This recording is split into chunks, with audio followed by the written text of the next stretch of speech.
PCC అధ్యక్షునిగా party అభివృద్ధి కోసం కృషి చేశానన్నారు ఉత్తమ్ కుమార్. ప్రస్తుతం ఆయన మీడియాతో మాట్లాడుతున్నారు. లైవ్ చూద్దాం. కన్నీళ్లతో ఈ కాంగ్రెస్ పార్టీని సుదీర్ఘ కాలంగా ఎన్నో జనరేషన్స్ నుంచి నిలబెట్టడం జరిగింది. Because the sweat, blood and tears of Congress workers across the state, that Congress party is in a respectable position in all 12,765 gram panchayats and 141 municipalities.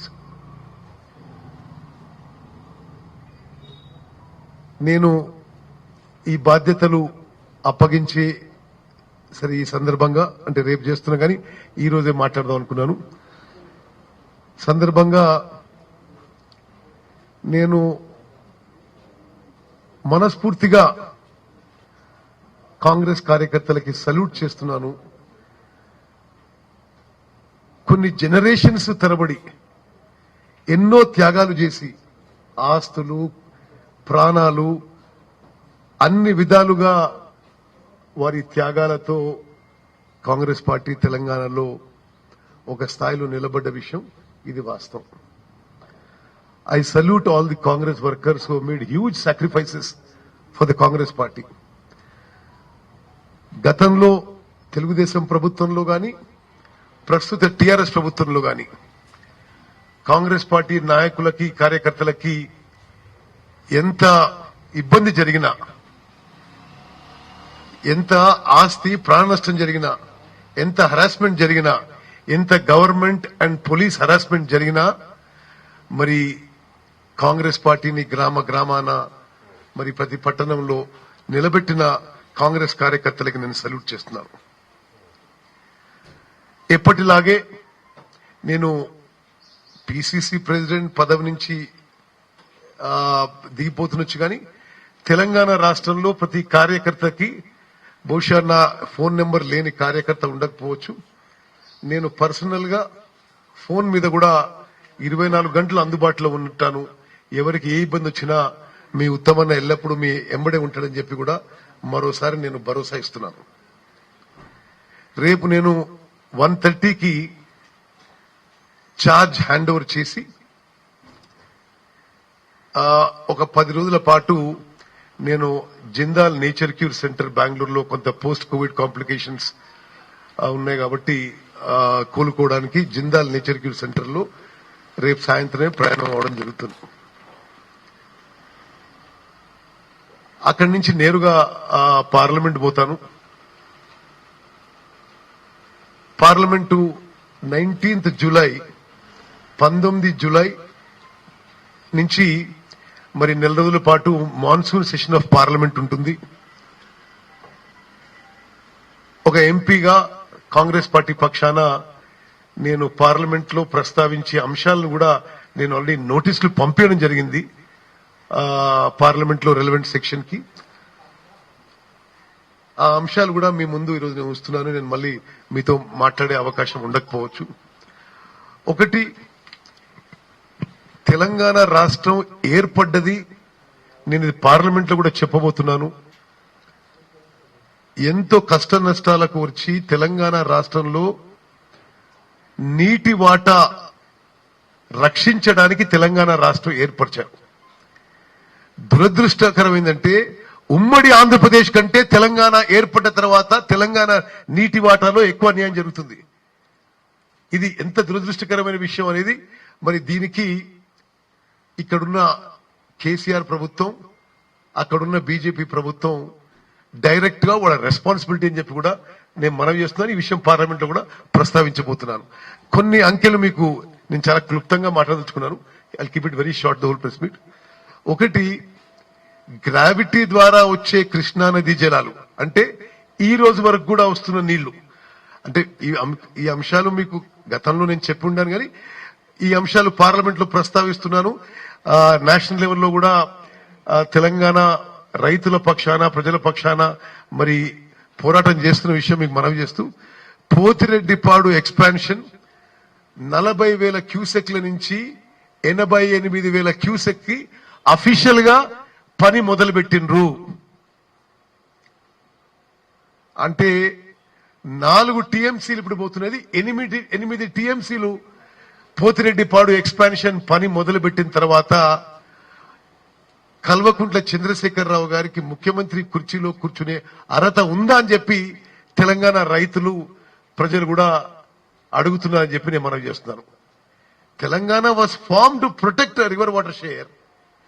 Telangana ఏర్పడ్డ కార్యం జరుగుతుందంటే ఇది ఎంత దుర్మార్గమైన విషయం ఒకసారి ఆలోచన చేయాలి.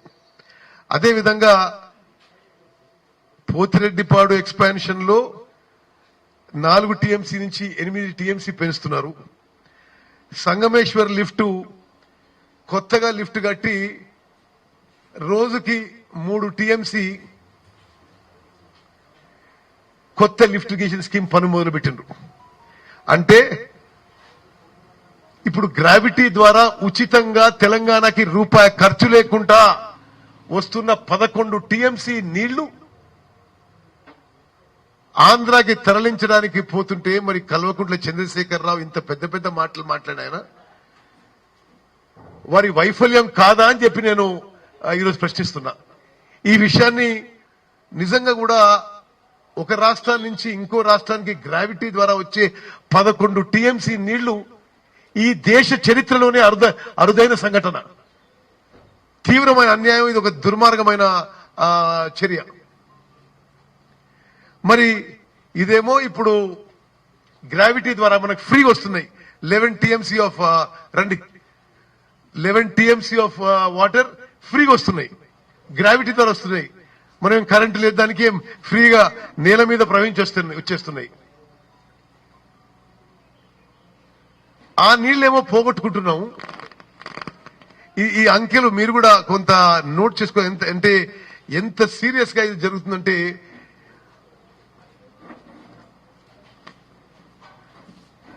11 టీఎంసీ మనకి గ్రావిటీ ద్వారా వచ్చేది పోతున్నది. నాగార్జున సాగర్ కింద ఉన్న లక్షల ఎకరాల ఆయకట్టు ఎడారిగా మారే ప్రమాదం ఉంది. ప్రత్యేకంగా నేను ఆ ప్రాంతానికి ఎంపీగా ఉన్నాను. ముందు ఎమ్మెల్యేగా ఉన్నా, ఇప్పుడు ఎంపీగా ఉన్నా, అదే ప్రాంతానికి ఉన్నా. నాగార్జున సాగర్ ఆయకట్టు ఎడారిగా మారే స్పష్టమైన ప్రమాదం అవపడుతుంది. దీనికి కల్వకుంట్ల చంద్రశేఖరరావు గారి బాధ్యత అని చెప్పి నేను మనం చేస్తున్నాను. అంటే ఎంత నష్టం జరుగుతుందో నీళ్లలో కాదు, నీళ్లతో సహా ఆర్థికంగా మీకు చెప్తున్నా.